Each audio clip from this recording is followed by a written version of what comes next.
is the best. One in your belly. Oh yeah, oh yeah, oh yeah. First of all, let me just say, God has been good to me. He has extended His grace and mercy to me over the years. And also, let me bring in the other nominees. We have been a part of this organization, some from about a year after the inception, which would be the other two nominees, Doyle, Burrows, and Mr. Edward Fitzgerald, and myself, which would have started some 3 years later. We have been a part of Winston Gus Cooper's vision for the Valley Boys organization. Having said that, in 1996, I went into the shack area where Gus was, and we were doing the City of Gold, our presentation, our theme that for the New Year's morning. And I asked him, I say, man, what you doing here like this, early as this? So he looked at me and he said, I am about my father's business. And it took me several years to really get the full meaning of that, but it was so profound because it is so true. I was always around Doyle Burrows, helping him with his costuming and what have you, because he was always, he was into Junkanoo along with Edward Fitzgerald, because Edward's father, Mr. Jane Fitzgerald, had a group, and Doyle was a part of that as well.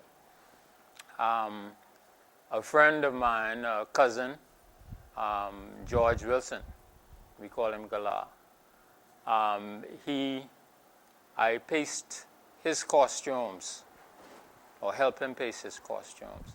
And during the 1961, 62, I was pacing his costume, I think it was Uncle Sam. And he said to me, he said, man, why you don't come and go rush? I was doing it in my home in Malone Yard.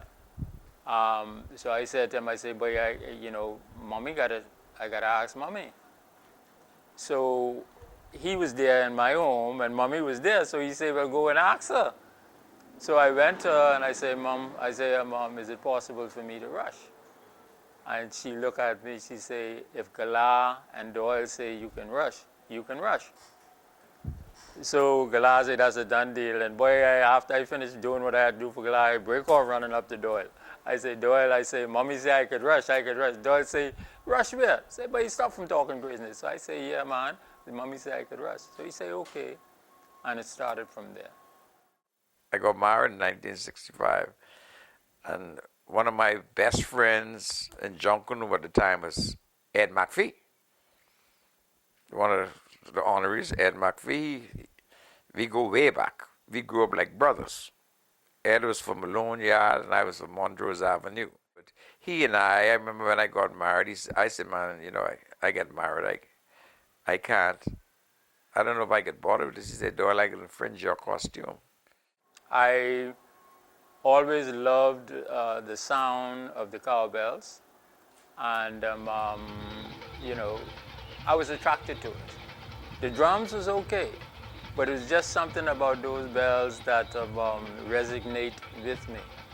And I went and I got a pair of old cowbells, the round ones. If you see them today, you would say, well, how the body was able to produce those music like that.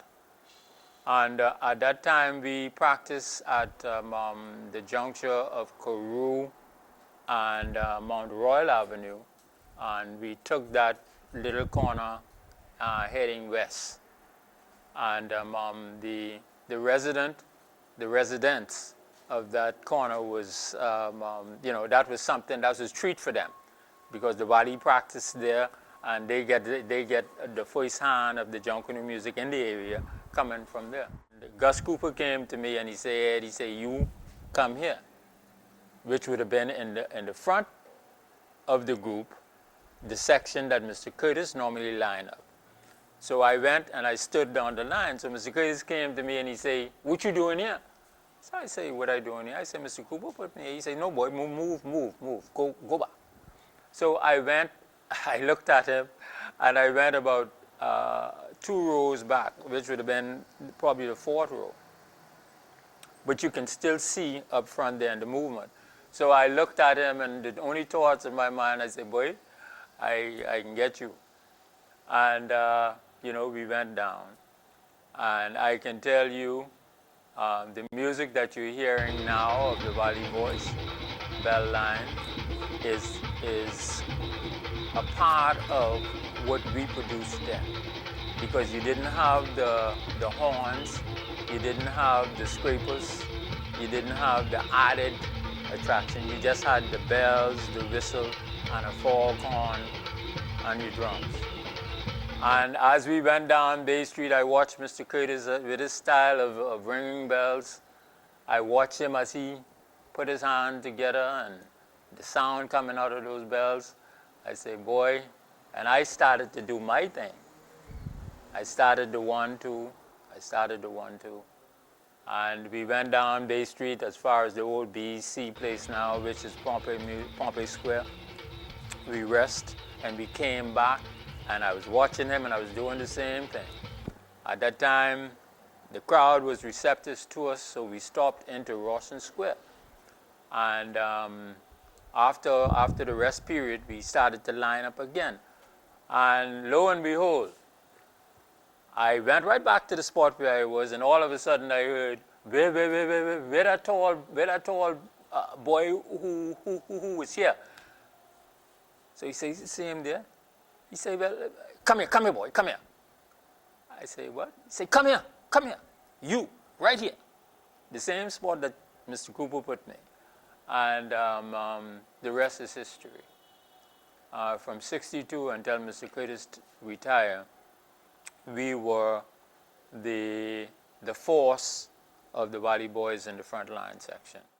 Gus came in the shop, and he said, "Ed," he said, "how would you like to have the run of the group for me while I'm off to school?" So I look at him, I say, "Me?"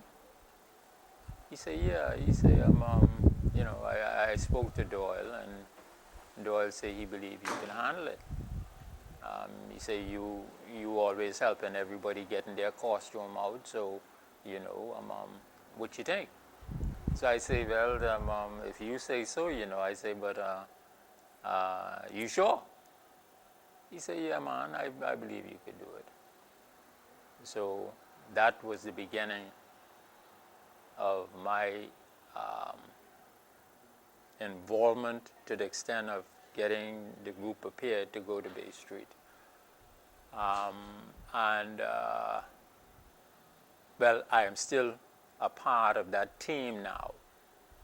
It's a bigger team, but I'm still a part of that team as helping to prepare the belling section to go to Bay Street. I'm still in the belling section, and like I say, God's been good. His grace and His mercy, He still shower on me, And Ed has been with the Valley Boys, like I says, from the early 60s. From the early 60s, as a cowbell shaker, now he's a senior citizen, like myself. And, we, for years, Gus used to tell Ed, you still ringing your cowbell, but you don't have to carry those big elaborate costumes like everybody else. You should be able to be like a roving beller through the group. And he's well respected in the jungle world.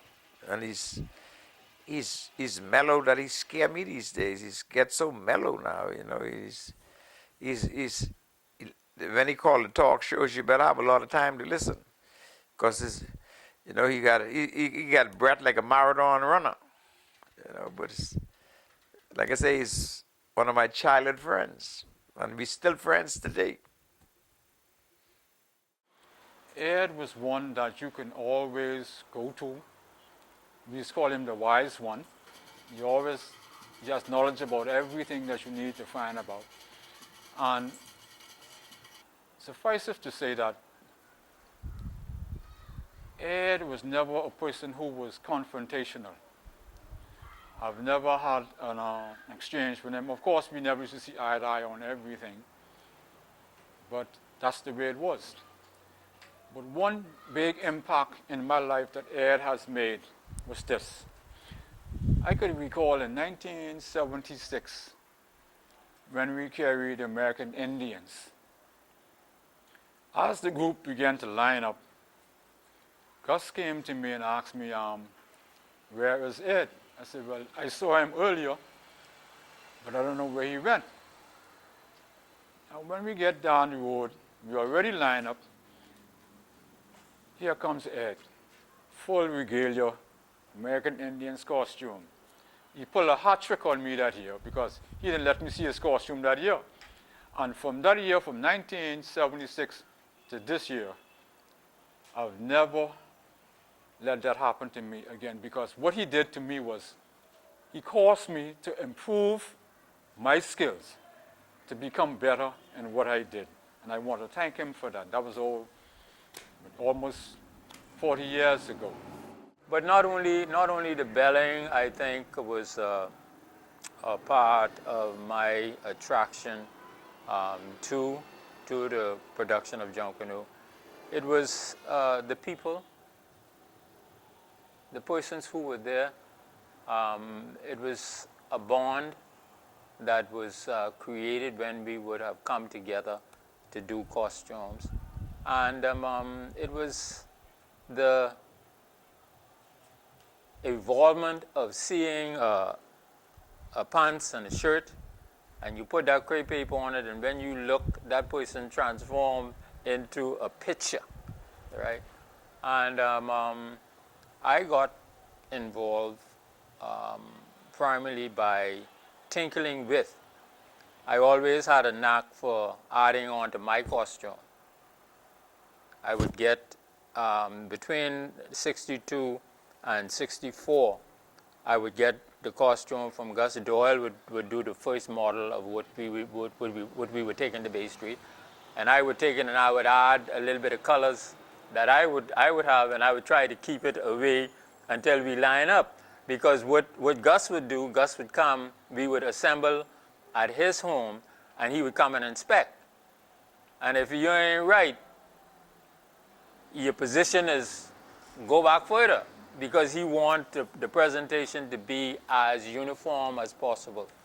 But it just so happened that he probably look at me and say, boy, you're getting something like me, you know. And I was always, I always escaped that sort of movement. Yes, I would just like to take this opportunity to express my profound gratitude and thanks to those persons responsible for putting on this honor. The committee of the Valley Boys and the management team, the members that were responsible for this, I want to say thank you very, very much. You know, some point in time ago, I made mention, I think it was in 97, you know, you should give the people their roses while they could smell it, all right? I'm quite sure that the other two honorees, Mr. Edward Fitzgerald and Doyle Burrows, have the same feeling that I have. We thank you very, very much, and I say we because I know they do. And I know that I thank you very much, and I want to say